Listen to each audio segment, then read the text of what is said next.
Hey guys, welcome back. There's about 15 hours left in Season 3, so I thought I would do my recap video and talk about new units for Season 4. I've done this every time, and it seems to be kind of a good way for me to look back and see what my thought process was and maybe help people inform what they're going to do for the next season. So this is going to be my final rank. I don't intend to queue anymore. I played 147 matches, went 89 and 58, so less matches than last season.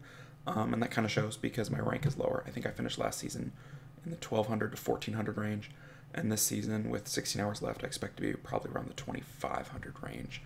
I feel like queuing now is only going to cost me the potential to get Guardian 1, because one loss can cost you 20 points and one win gets you 4 to 5 points. So I feel comfortable with the 1906. So it's going to be hopefully a G1 finish, and I'm going to put the skin on my Vanessa. So the first thing I want to talk about is how the seasons went from, or how the units went from last season that I wanted to focus on. So those two new units were Charlotte and the Paladin Jean. So here's the Charlotte. She's actually gotten steadily better throughout the season. She's up to 242 speed, which is about as fast as I would want to see her. I mean, more speed's always better, but she's going to start losing HP and defense stats. Here's her rune. She's on Despair Will. Need a grind there. And she's max skilled.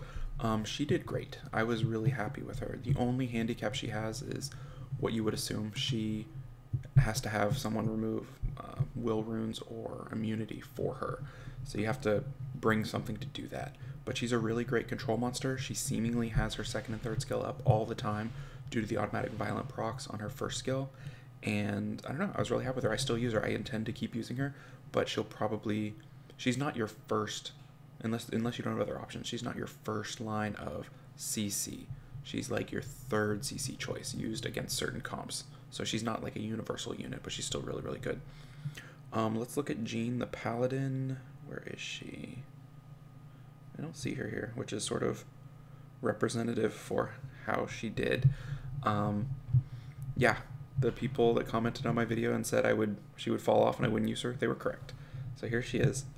The problem, she has the same problems as Charlotte, except she has seemingly less crowd control. She does the taunt, but that's about it. That's about all she does. And the taunt doesn't, on its own, do much. So I might try a new build for her. I like her defense, I like her HP, but I wasn't able to find a role where she was better than Charlotte, and Charlotte's already not as useful as some of my other monsters. So that's where she sits now. I mean, I did max skill her, which, you know, now is probably not ideal, but I will keep trying to use her because she is a light dark. So she has a lot of benefits in being universally usable. So I'll keep working on her, but yeah, didn't work out. The other new unit that I didn't put in my video for going into season 3 was Varad. I pulled him mid-season, and so I had to make changes to include him in my team because I think, is my best CC monster. I think Okeanos might be a slightly better monster overall in RTA, but in terms of pure CC, the Varad by himself can control a match, which is fantastic. And I think, my best Violent Will set on him. So here are the runes. That rune I really like with the 27% defense sub. Defense and defense. That's probably my most efficient rune I own. It just got so much going on. So he's speed, defense, defense. Right around 140 speed, a little less. What, 2400 defense and 24,000 HP. So he's been great. He's won me a lot of matches by myself. In fact, I have to almost force myself to include him more because I don't think of him because he's pretty new. So that's the other unit that was new for this season that worked really well. For next season, going into next season, what I want to do, I want Vanessa to be included more. And I've said that before in the past. A couple seasons ago, I was like, oh, I'll try Vanessa, and I didn't.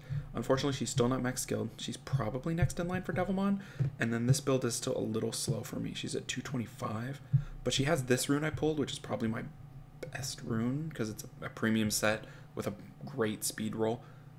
It was a purple rune, if I remember correctly, so I don't know that she'll keep that rune. That might be too good for her, but I want to get her in more, because you need speed leads, and her auto revive just...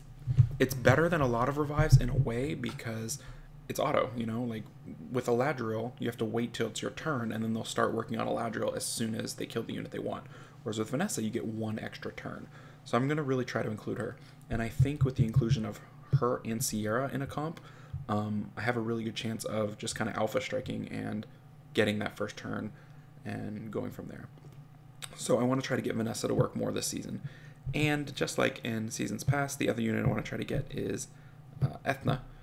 I've finally skilled her up. This is not going to be her final build, but I like the crit. I like the speed. She could be a little faster, and I like the HP. So she's on Despair, Speed, HP. Like a Violet set 4, but man, it takes a lot to max skill her. I've only max skilled her recently, and I've been playing around with her. She's not quite a universal unit. I think she might be better than Charlotte, though, because she does bring her own buff remover, and that can really help if you face a full will team. So there's hard buff removers like Triton that remove everything, but then there's also kind of halvesy buff removers, and I like to bring a total of 2 buff removers to every match, because if you face a full will team and you bring 1 buff remover, they will ban that buff remover, and then you go second against their slower, probably tankier, willed up team. So I feel like that's not an option. So my usually 2 buff removers, I bring Triton almost every match, and I like to bring Okeanos as a half. I used to bring Sekhmet as a half, which she's still really great, but I think Ethna as a half is another good option, especially against certain types of comps. So I'm going to try to get her to work more. I seem to keep losing to a speed comp that involves like Sierra, Ethna, Bastet, that sort of thing, and I'm like, I can make that. So I'm going to try, and we'll just go for it in season 4 and see what happens. So that's the plan. It's just Vanessa and Ethna in season 4. I'd like to get Garo involved a little more also, but he's not ruined up yet, and I'm slowly fusing him ninjas. He seems interesting, but again, picking him is a risk because he's situational. So I'm trying to get as many universal monsters that are pick-proof, almost. Like, if you pick Sierra and you pick Vrad and you pick Triton, you're going to have a chance in most matches against most things. You might not have, it might not be better than 50%, but you have a chance. You have the buff remover, you have the ignore defense damage, and you have control. Whereas if you pick Garo, it might be such a mistake or such a countered monster that you're setting yourself back. So that's what I'm trying to avoid. I'm trying to build lots of options, but I'm also trying to build as many foolproof options, because I'll pick wrong, I'll get counterpicked in a way I didn't expect. So I'm trying to have things that give me a chance to win, you know? So that's the plan for season 3. I'm going to do more Vanessa, I'm going to do more Ethna, and that's it. I mean, everything else I feel like is working pretty well. The Praha is still working great, but I've had problems picking 2 buff removers, like pure Praha and Triton. It's just, I can't get enough other things going on, damage, stuff like that, and it kind of peters out. So it's weird. You can't really bring 2 buff removers. At least I find I can't bring 2 straight buff removers, you know, unless you have like a Molong and a Praha, or a Molong and a Triton. That's just a different story, because Molong brings more to the table. So that's the plan for next season. That's what I'm going to do.